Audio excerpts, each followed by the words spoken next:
So what I like about HiPEAC kind of thing, it's a science conference where, say, technology and universities and companies gather.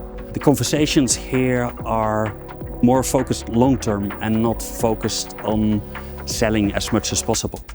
So it's about what I find, I have more human connection here at the conference, where I really have deep conversations, and that's, I think, really unique about HiPEAC.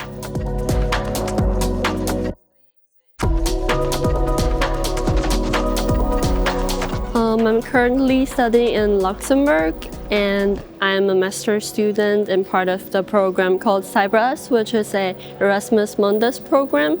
I had a lot of opportunities to talk to the companies that is hosting a booth at the HiPEAC conference. And we actually found some companies working on aircraft security, which is related to the studies we're doing, and it's very interesting.